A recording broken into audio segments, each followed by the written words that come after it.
प्यारे बच्चों, जय यीशु। आज हम हमारा 11वां पाठ पढ़ने वाले हैं। तो आइए इस पाठ को शुरू करने के पहले हम पवित्र आत्मा से वरदान मांगे। इस गीत द्वारा हम सब हाथ जोड़कर भक्तिभाव से गाए। आओ पावन आत्मा, तेरी दान दो, योग्य हमको बना तेरी सेवा में। आओ पावन आत्मा, तेरी दान दो, योग्य हमको बना तेरी सेवा में। तू है शक्ति, तू है मुक्ति, तू ही आत्मा सृजनहार। तू है शक्ति, तू है मुक्ति, तू ही आत्मा सृजनहार। आओ पावन आत्मा, तेरी दान दो, योग्य हमको बना तेरी सेवा में।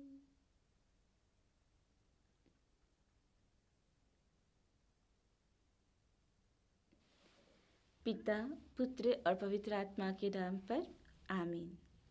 जय यीशु। प्यारे बच्चों, आज हम जो पढ़ने वाले हैं उस पाठ का नाम है सामाजिक बुराइयों के खिलाफ ख्रिस्तीय संकल्प। इस पाठ में हम हमारे समाज में जो बुराइयां हैं, जो बुरी शक्तियां हैं, उसके खिलाफ हम ख्रिस्तीय होने के नाते हमारा क्या कर्तव्य है और हम कैसे कदम बढ़ाकर इसके खिलाफ आवाज़ उठा के इसे दूर करने की कोशिश करनी चाहिए, इसके बारे में चर्चा करेंगे।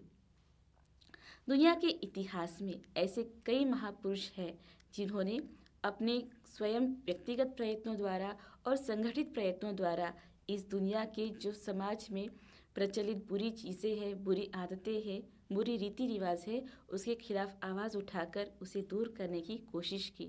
और ऐसे लोग ही प्रभु परमेश्वर को प्रिय हैं, क्योंकि प्रभु परमेश्वर बोलते हैं, धन्य है वे जो शांति की स्थापना करते हैं, वे मेरे पुत्र कहलाएंगे। तो हम सब परमेश्वर की प्रिय संतान बन सकते हैं जब हम इस दुनिया की जो बुरी चीज़ें हैं, बुरी आदतें हैं, बुरी शक्तियाँ हैं, बुरी रीति रिवाज है, उसमें उन्हें दूर कर कर हमारे संसार की अशांति को हटाकर शांति की स्थापना हम इस पृथ्वी पर कर पाएंगे। तो हम में से हर एक जन इसके लिए बुलाए गए हैं। हम देखते हैं कि बाइबल में भी शुरुआत से ही परमेश्वर ने अनेक ऐसे महान व्यक्तियों को, महान नेताओं को नियुक्त किया जिन्होंने लोगों के पीड़ाओं की आवाज़ सुनकर परमेश्वर के सामने उनकी दुहाई दी और उनको उस तकलीफ़ों से छुटकारा पाने का रास्ता दिखाया और उनके लिए मदद की। बाइबल में हम मूसा के बारे में ज़रूर सुने होंगे और पढ़े होंगे। मूसा के बारे में जो पंच ग्रंथ है वहाँ पर हमें बहुत अच्छी तरह से विवरण मिलता है। जब फिरौन के गुलामी के समय जब इस्राएल जनता वहाँ पर उनके साथ गुलामी में गुजार रही थी, तब राजा के अंदर उनको बहुत सारे अत्याचार सहन करने पड़े और लोग आंसू बहाकर परमेश्वर से दुहाई देते रहे कि उन्हें कोई आकर बचाए, उनकी पीड़ाओं से उनको छुटकारा मिले। और उस समय परमेश्वर मूसा को नियुक्त करते हैं उनको इन पीड़ाओं से, अत्याचारों से बचने के लिए। और मूसा उनका नेतृत्व करके जो उन समाज में, उस इजिप्ट मिस्र देश में जो अत्याचार था, अन्याय था, उससे बचाने के लिए इस्राएल जनता का नेतृत्व करते हैं। तो उसी तरह आज भी हमारे इस संसार में, हमारे समाज में ऐसे बहुत से बुराइयां है, सामाजिक बुराइयां है, घोर आतंक है, अन्याय है, जिसके खिलाफ हम सबको आवाज़ उठाकर इस बुराइयों को हमारे समाज से, हमारे देश से, हमारी ज़िंदगी से निकाल देना है। ऐसे कहा जाता है कि व्यक्तियों की भलाई समाज की भलाई है। अगर एक समाज में कोई अच्छा व्यक्ति भलाई करता है तो पूरा समाज अच्छा बनता है, वह भलाई पूरे समाज के नाम पर होती है। लेकिन उसी तरह अगर एक समाज में कोई बुरा व्यक्ति है, बुरे काम करता है, तो उस बुरे व्यक्ति के कारण उस पूरे समाज में बुराइयां फैलती है, उस समाज पर शाप आता है। तो इसीलिए हम सबको यह प्रयत्न करना चाहिए कि हम भलाई करें और सभी बुराइयों का विनाश करें। यह दुष्परिणाम आता है कि अगर कोई बुरा करे तो उस बुराई से प्रभावित होकर बहुत सारे लोग उस बुराई करने में जुट जाते हैं और पूरा का पूरा समाज बुरा बन जाता है। तो ये दुष्परिणाम है मनुष्य का, जो हम बुराई करते हैं तो उस पाप का प्रभाव बहुत समय तक हमारे बीच में रहता है, जो अन्य बुरी चीज़ों को भी प्रेरित करता है, और ऐसी चीज़ों को ही हम सामाजिक बुराइयां कहते हैं। तो हम देखते हैं कि क्या है सामाजिक बुराइयां। सामाजिक बुराइयां की अगर हम परिभाषा देखने जाए तो हम इस प्रकार कह सकते हैं कि जो बहुत से लोगों के पाप से जन्म लेती है और बनी रहती है और कई लोगों के नाश का कारण बनती है, उन व्यवस्थापित सामाजिक व्यवस्थियों को एवं ताकतों को सामाजिक बुराई अथवा संरचनात्मक बुराई कहा जाता है। मतलब ये ऐसी बुराइयां हैं जो किसी लोगों के पापों के कारण लंबे समय तक उसका प्रभाव उस समाज पर बना रहता है और ये दूसरे बुरी चीज़ों को करने के लिए उत्प्रेरित या प्रलोभित करती है। तो ऐसी ताकतें या ऐसे कार्य जो व्यवस्थापित हो जाते हैं बाद में, उसको हम सामाजिक बुराइयां कहते हैं या संरचनात्मक बुराइयां कहते हैं। तो ये ऐसी सामाजिक व्यवस्था है जो मनुष्य को अन्याय एवं शोषण का शिकार बनाती है और कोई भी बुरी चीज़ करने के लिए समाज को उत्प्रेरित करती है। तो जैसे व्यक्तिगत पाप में होता है, वैसे ही आपराधिक कार्य व्यक्तिपूर्ण ज्ञान एवं स्वतंत्रता के साथ नहीं कर सकते। जब हम पाप में, कोई व्यक्तिगत पाप में हम डूब जाते हैं तो हमें उससे उभरने के लिए बहुत समय लगता है, क्योंकि हमारे ऊपर उसका प्रभाव गहरा होता है। उसी तरह अगर समाज में कोई सामाजिक बुराइयां हैं तो उसे भी निकालना मुश्किल है, क्योंकि उसका प्रभाव उस समाज पर बहुत देर तक चला रहता है, जो अन्य बुरी चीज़ों करने के लिए उत्प्रेरित करता है। उदाहरण के लिए देखिए, हमारे देश में सदियों से प्रचलित प्रथा है छुआछूत की या जात पात भेद की, और उसका प्रभाव आज भी हमें कई जगह पर देखने को मिलता है। अगर हम नौकरी के लिए जाए देखें या फिर कुछ पोजीशन के लिए, स्थान के लिए, हमारे कुछ ऑफिस में काम के लिए हम जाते हैं, वहाँ पर हर जगह पर हमें इस जात पात या प्रथा के नाम पर बहुत सारे पक्षपात देखने को मिलते हैं, जो हमें बताते हैं कि ये जो सामाजिक बुराइयां है उसका असर किस हद तक है। और इसीलिए जिस परिस्थिति में नैतिक मूल्यों का सार्वत्रिक निषेध होता है, उस स्थिति में सामाजिक अपराध और मजबूत हो जाते हैं।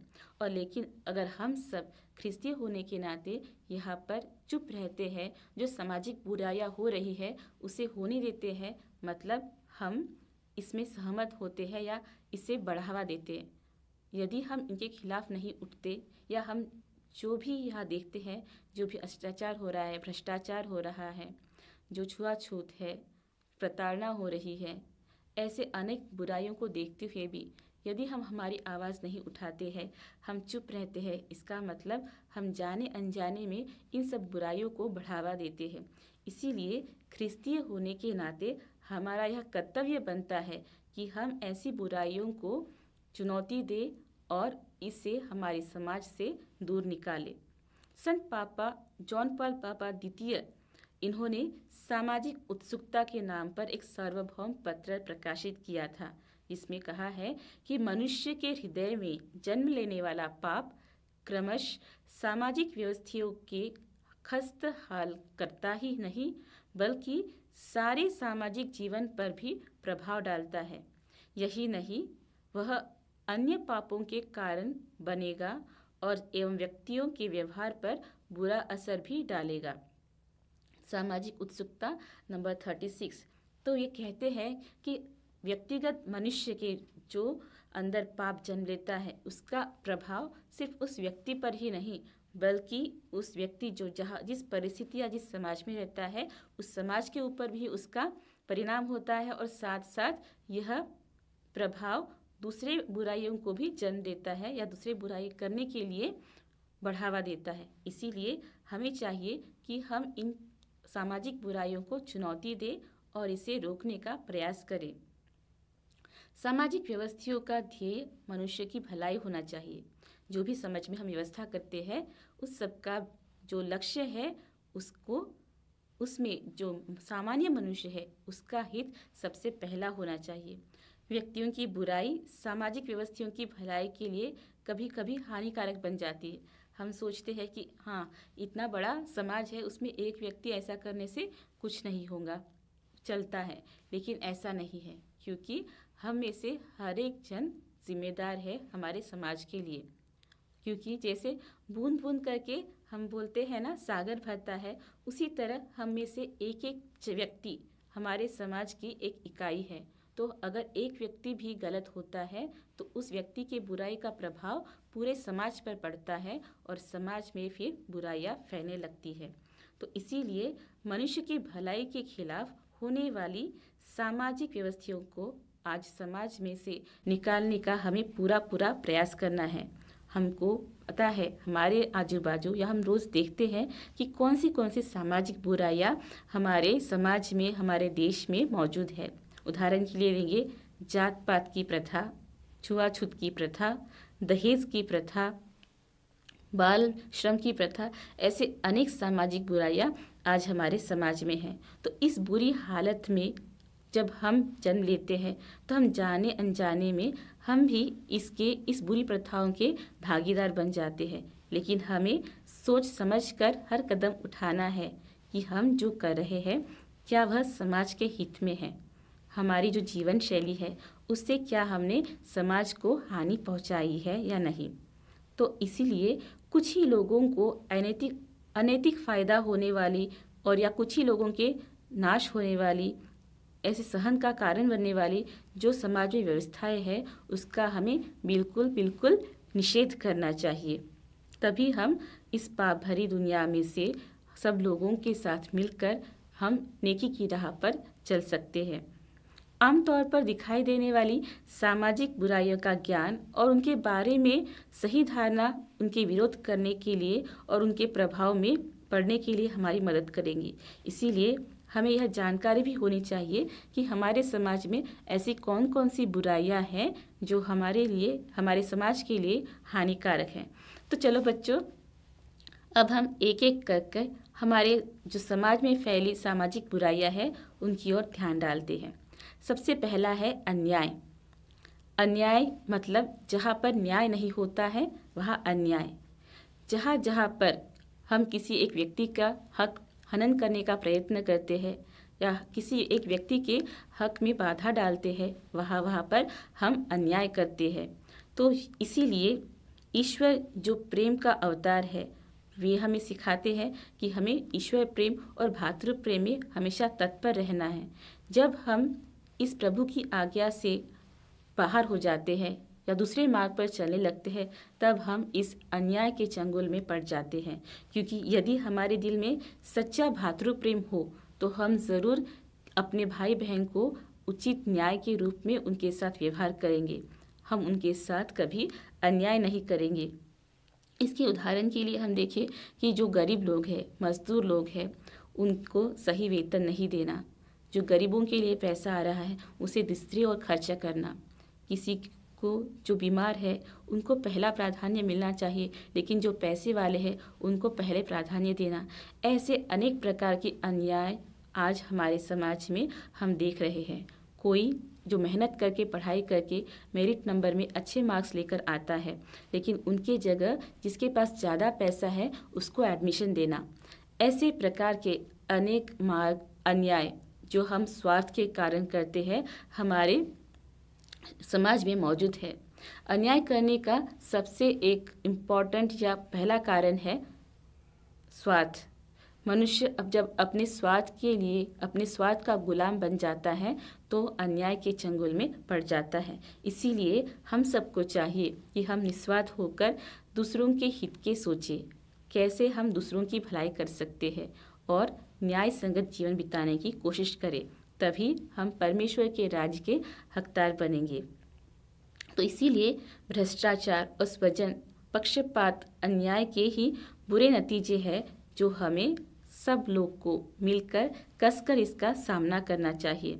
भ्रष्टाचार तो हम सबको पता है, आज कई स्तर पर यदि आप स्कूल के लिए एडमिशन के लिए जाए या फिर नौकरी के लिए आपको कोई परमिशन गवर्नमेंट से मिलनी है या कई कामकाज, हर जगह पर हम भ्रष्टाचार देखते हैं।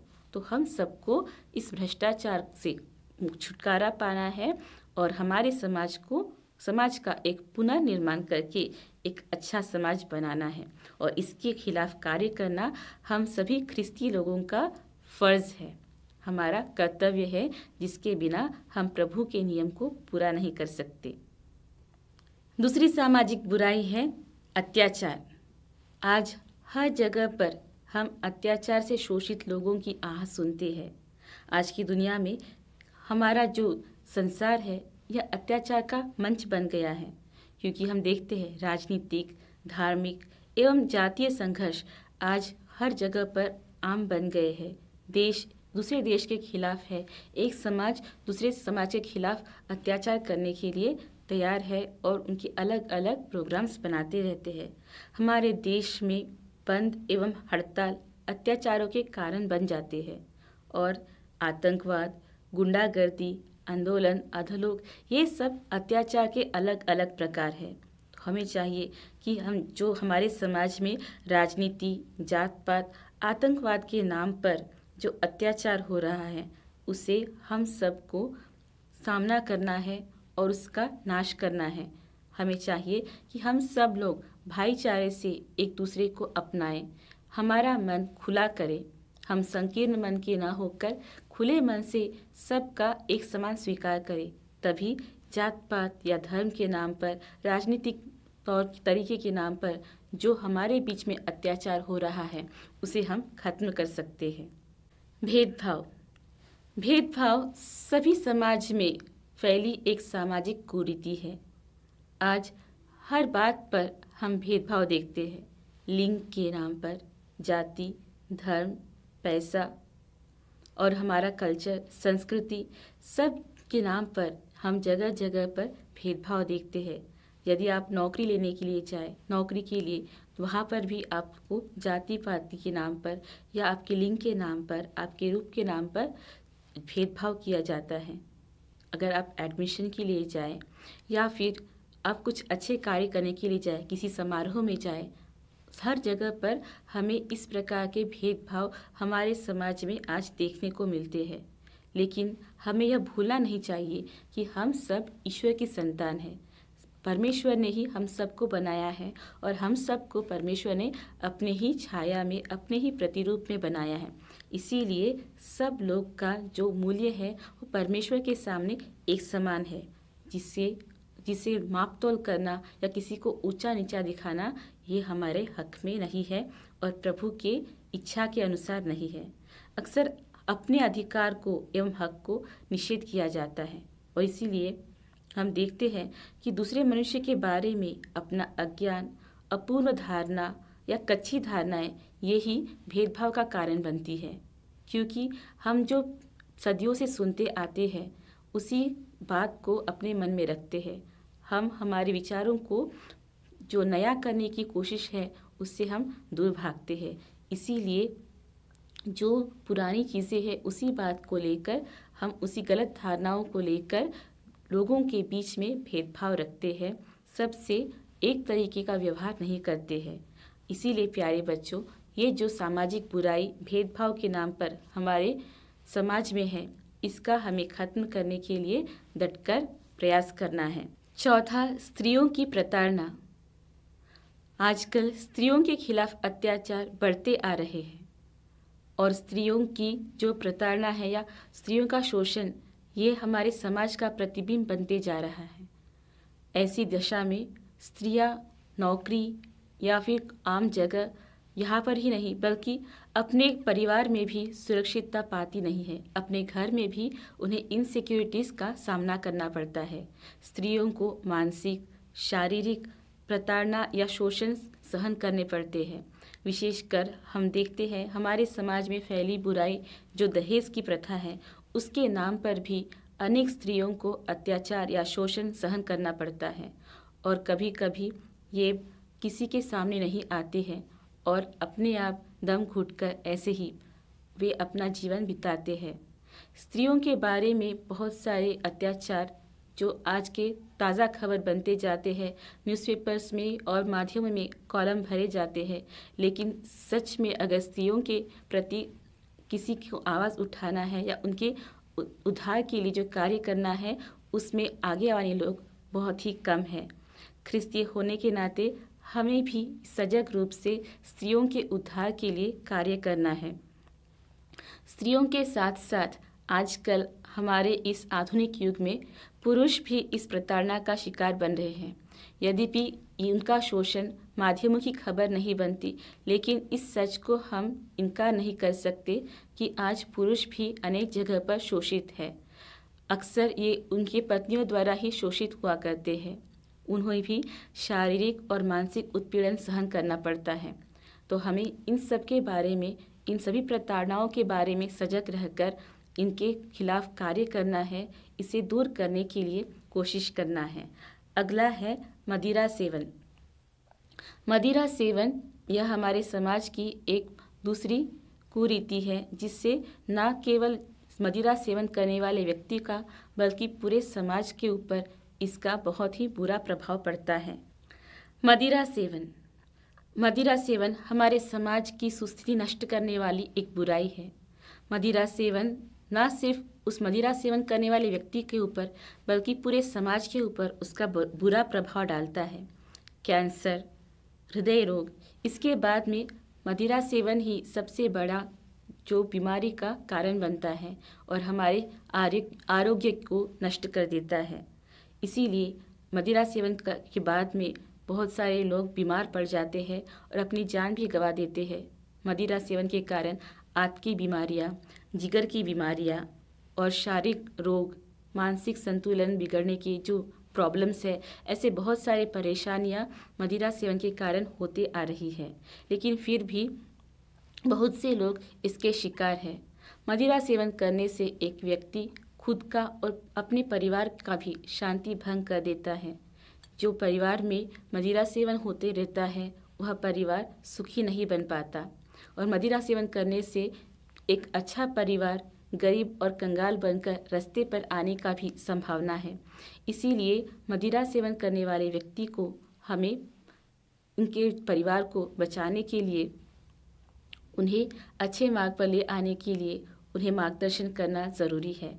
और मदिरा सेवन करने से जो बुराइयां हमारे समाज में हैं, उसके बारे में समाज में हमें जागृति लाना अनिवार्य है।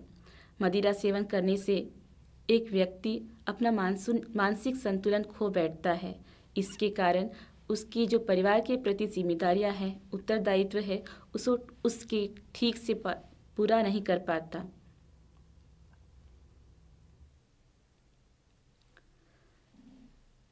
मदिरा सेवन के कारण एक व्यक्ति अपने परिवार के प्रति जिम्मेदारियों को पूरी तरह से पूरा नहीं कर पाता और उनके बच्चों के मानसिक विकास में भी बाधाएं लाता है, जिससे यह बच्चा बड़ा होने पर उसे बहुत सारे प्रश्नों का शिकार बनना पड़ता है।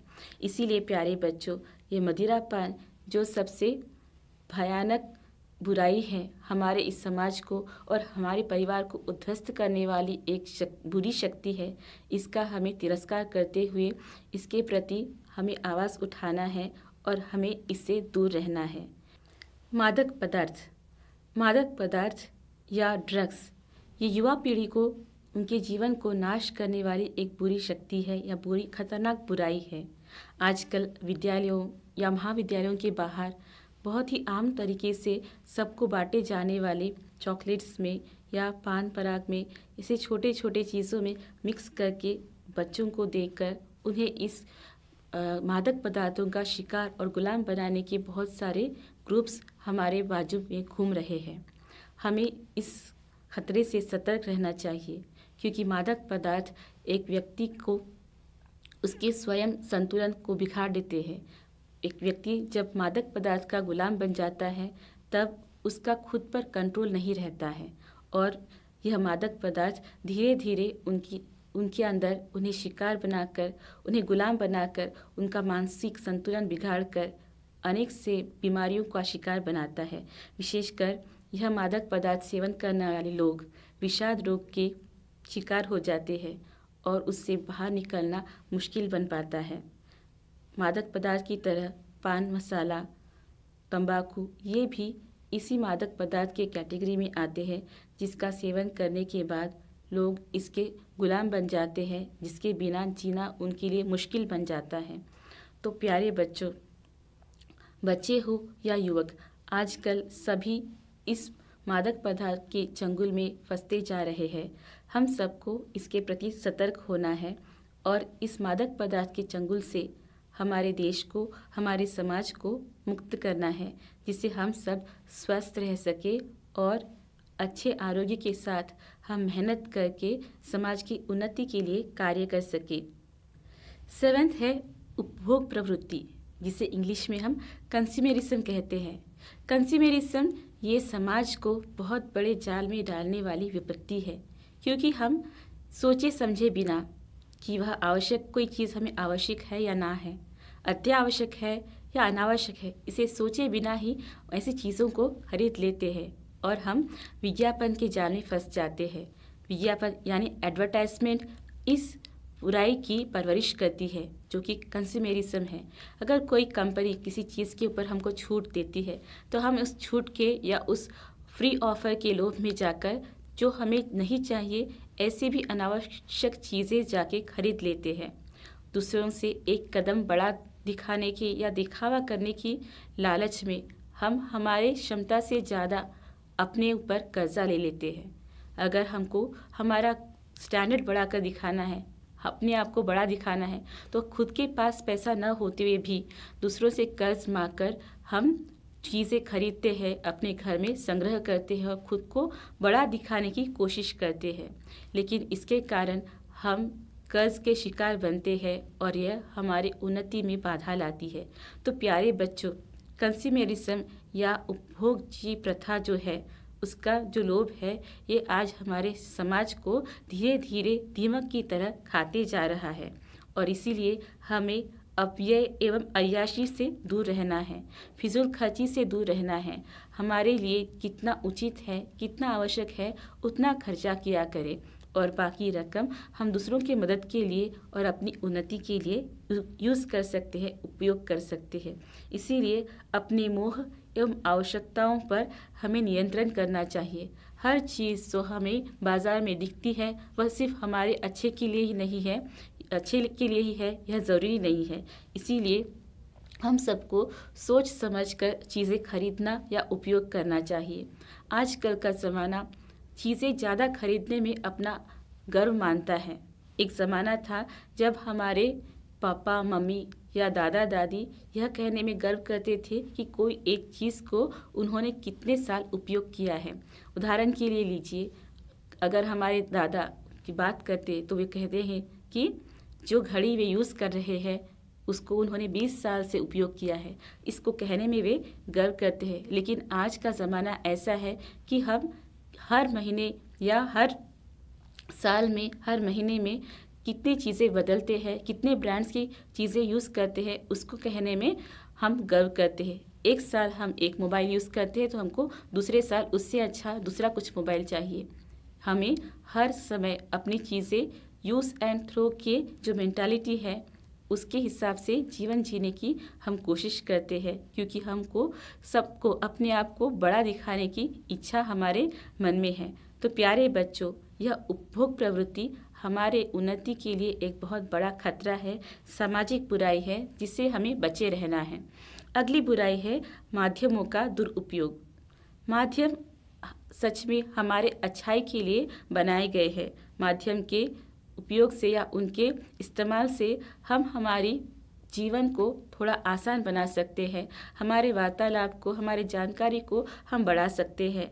माध्यम का उपयोग अपनी बात दूसरों को पहुंचाने के लिए या फिर हमारे जो न्यूज़ है, जानकारी है, उसको वर्धन करने के लिए, जानकारी को बढ़ाने के लिए, साथ ही साथ हमारे आनंद को बढ़ाने के लिए उसका उपयोग किया जाता है। लेकिन आजकल इसका दुरुपयोग बढ़ रहा है, उसका गलत फ़ायदा लोग उठा रहे हैं। माध्यम जो समाचार पत्र, magazine, television, internet, social media, ये सब माध्यम के प्रकार है जिससे हम ज्ञान अर्जित करना चाहते हैं, जिसके द्वारा हम बहुत सारे अच्छे कार्य कर सकते हैं। शिक्षा में हम लोग आगे बढ़ सकते हैं, हमारे देश को हम उन्नति की ओर ले जा सकते हैं। लेकिन आज माध्यमों का उपयोग बहुत से गलत कामों के लिए उपयोग किया जाता है। लोगों के बीच में झगड़ा लगाने के लिए, उनको उत्प्रेरित करने के लिए, गलत खबरें फैलाकर लोगों को बहकाने के लिए, ऐसे अनेक बुरी चीज़ों के लिए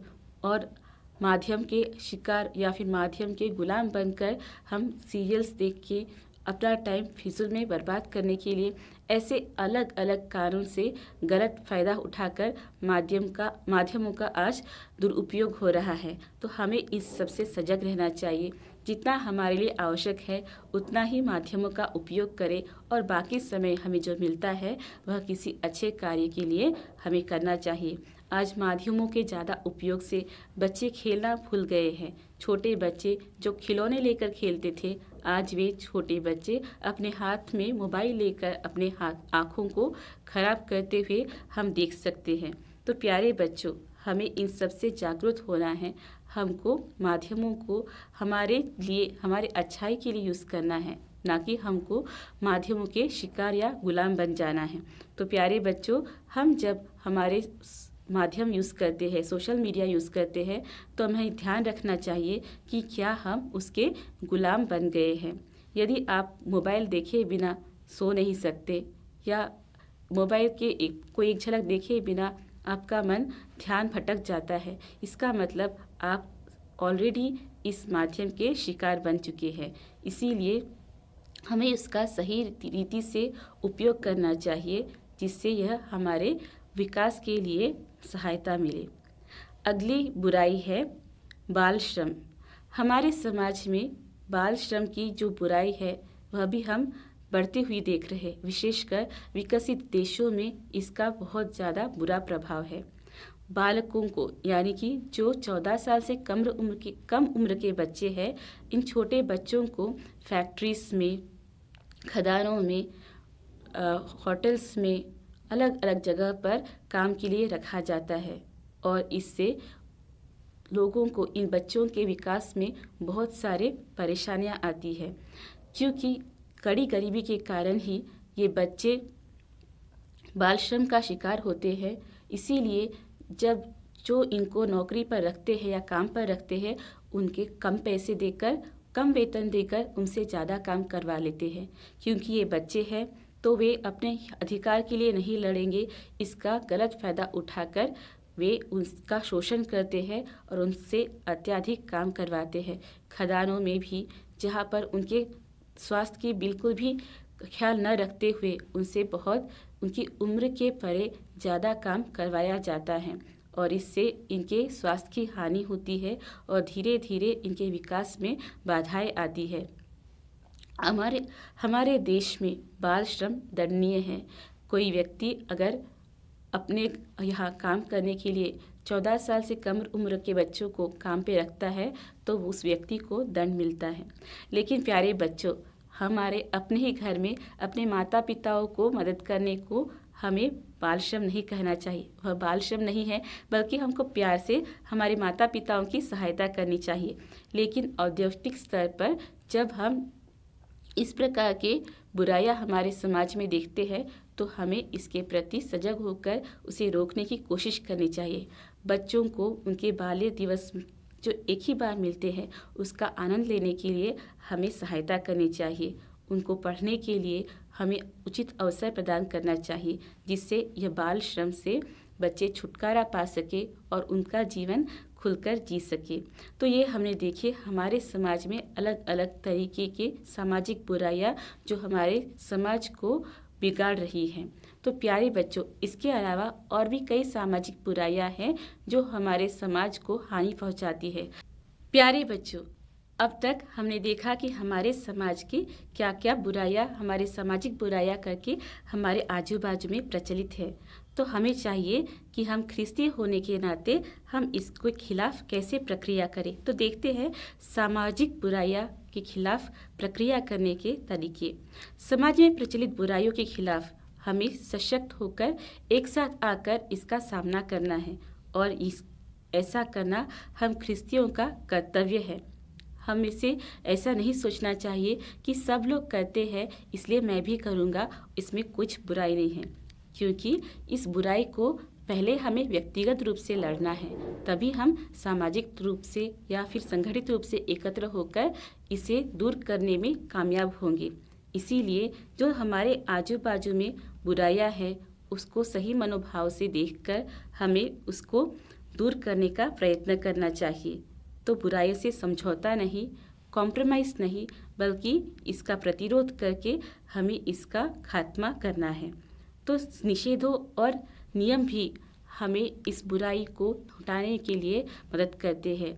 चाइल्ड लेबर एक्ट और स्त्रियों के एम्पावरमेंट के प्रति उनके वुमेन वायलेशन एक्ट, ऐसे अनेक नियम हमारे देश में हैं जो हमें सामाजिक बुराइयों का सामना करने के लिए, इसको दूर करने के लिए मदद करते हैं।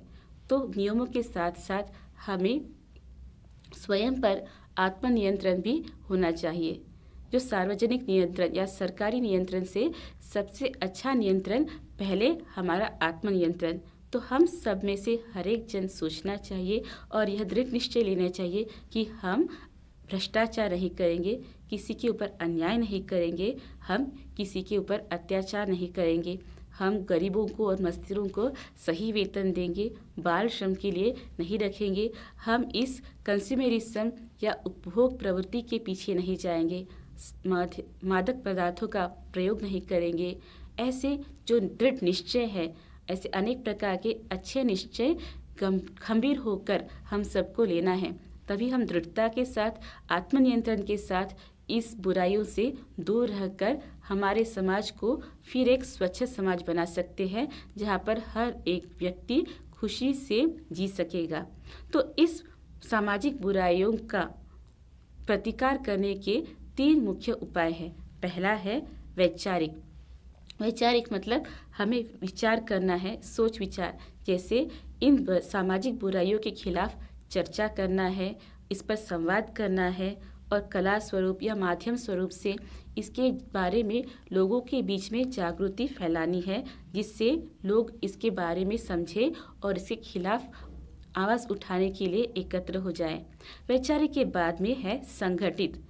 कोई भी अकेला व्यक्ति समाज की बुराई को पूरी तरह से खत्म करने में कामयाब नहीं होगा, इसीलिए वाले व्यक्तियों को एक साथ करके संगठित रूप से हमें हमारी सामाजिक बुराइयों का नाश करने के लिए सामने आना चाहिए और इस प्रकार के कार्यों से जनता पर प्रभाव डालने में हम कामयाब होंगे और हमारे समाज में हम परिवर्तन ला सकते हैं। तीसरा उपाय है सांस्कारिक। सांस्कारिक उपाय मतलब एक विशेष संस्कार के रूप में सामाजिक बुराइयों को हम बढ़ावा न देते हुए उसका नाश करने के लिए प्रयत्न करना चाहिए। इस उपाय में जो हमारा धर्म है और हमारे ऐसे सांस्कारिक संगठन है उनकी मुख्य भूमिका है, क्योंकि ऐसे संगठनों द्वारा या हमारे धर्म शिक्षा द्वारा ही हम अच्छे संस्कार हमारे परिवार पे, हमारे बच्चों के ऊपर और हमारे समाज के ऊपर कर सकते हैं। तो अच्छे संस्कार से हम अच्छे नागरिक बनेंगे और हम इन बुराइयों से दूर हट पाएंगे। तो प्यारे बच्चों, भलाई और मानवता सभी को प्रिय है और सभी लोग जब हम एक साथ भाईचारे के साथ रहेंगे तो हम खुशी और प्रसन्नता का जीवन बिता पाएंगे। जो स्वर्ग बना चाहता है हमारा घर परिवार, आज इन सामाजिक बुराइयों के कारण नरक की ओर बढ़ रहा है, लेकिन हम सब जब एक साथ प्रयत्न करेंगे और विशेषकर हम ख्रिस्तीय होने के नाते जब हमारा कर्तव्य पूरा करेंगे तो हम सब इस संसार के, इस हमारे परिवार के और समाज के पुनर्निर्माण में कामयाब होंगे और फिर एक बार हमारा घर परिवार और हमारा समाज स्वर्ग के सदृश बनेगा, जहाँ पर सब लोग शांति और अमन से जीवन बिता पाएंगे। तो प्यारे बच्चों, इस क्लास में मिले सभी पॉइंट्स को आप नोट कीजिए और मन लगाकर इस क्लास को पढ़िए, जिससे हम हमारे आजू बाजू जो सामाजिक बुराइयां हैं उसके बारे में सचेत हो जाए और इसके खिलाफ लड़ने के लिए व्यक्तिगत और संगठित रूप से आगे आए। तो प्यारे बच्चों, चर्चा करने के लिए हमें दिए गए हैं 2 पॉइंट्स। पहला है, हम क्रिस्तानों को मात्र बुराई का तिरस्कार नहीं करना बल्कि बुराई के खिलाफ संघर्ष करना भी होगा। इसके ऊपर में आपकी क्या राय है, यह आप चर्चा कर सकते हैं। दूसरा है, सामाजिक बुराइयों को खत्म करने के लिए हम क्या क्या कर सकते हैं। हम सब बोलते हैं समाज बुरा है, हमारे आजू बाजू में बहुत सारी बुराइयां हैं, लेकिन इन बुराइयों को खत्म करने के लिए हम में से एक व्यक्तिगत जन क्या क्या कर सकता है, इसके बारे में आप चर्चा करें। बाद में आपको प्रश्न दिए गए हैं, इसका आप ये चैप्टर पढ़ के उत्तर ढूंढ निकालिए और उसे कॉपी में लिख लीजिए, जो आपको बाद में एग्जाम्स में सॉल्व करने के लिए उपयोगी होंगे। बाद में आपको एक्टिविटी दी है, जहाँ पर आपको करना है समाज में फैले भ्रष्टाचार का प्रतिरोध करने लायक एक कार्य योजना की चर्चा करके उसे तैयार करें। मतलब एक एक्शन प्लान के जैसे आप उसको तैयार कर सकते हैं कि कैसे आप भ्रष्टाचार का प्रतिरोध कर सकते हैं। आपके वाचन के लिए दिया गया है रोमियो के नाम संत पौलुस का पत्र, अध्याय 13 वाक्य 11 से 14 तक। फिर एक बार नोट कीजिए, रोमियो के नाम संत पौलुस का पत्र, अध्याय 14 वाक्य 11 से 14 तक। तो प्यारे बच्चों, इस पाठ को ज़रूर पढ़िए और आपको स्पर्श होने वाले वाक्य रेखांकित करके उसे बार बार पढ़िए और उस वाक्य को अपने जीवन में आत्मसात करने की कोशिश कीजिए। तो प्यारे बच्चों, क्लास को हम यही समाप्त करते हैं। इसे पढ़िए और आपके डाउट्स हमें लिख भेजिए, या फिर आपके टीचर्स या सिस्टर्स या फादर्स के साथ, बड़ों के साथ इसकी चर्चा कीजिए। तो प्रभु को धन्यवाद देते हुए हम सब इस क्लास को यहीं पर समाप्त करें। हम प्रार्थना करें। प्यारे प्रभु, हम आपको धन्यवाद देते हैं कि आपने हमें हमारे जीवन में यह प्रकाश डाला है, जिससे हम हमारे आजू बाजू की बुराइयों के बारे में जान सके और समझ सके। हमें यह कृपा दीजिए कि हम ऐसी बुराइयों का डटकर सामना करें। हमारा ख्रिस्तीय कर्तव्य पूरा करते हुए हम इन सामाजिक बुराइयों को खुद से, अपने आप से शुरू कर समाज से दूर निकालने के प्रयत्न में तत्पर रहे। हमें इन प्रलोभनों से दूर बचाइए और हमेशा आपकी सेवा में तत्पर बनाइए। पिता, पुत्र और पवित्र आत्मा के नाम पर आमीन। जय यीशु।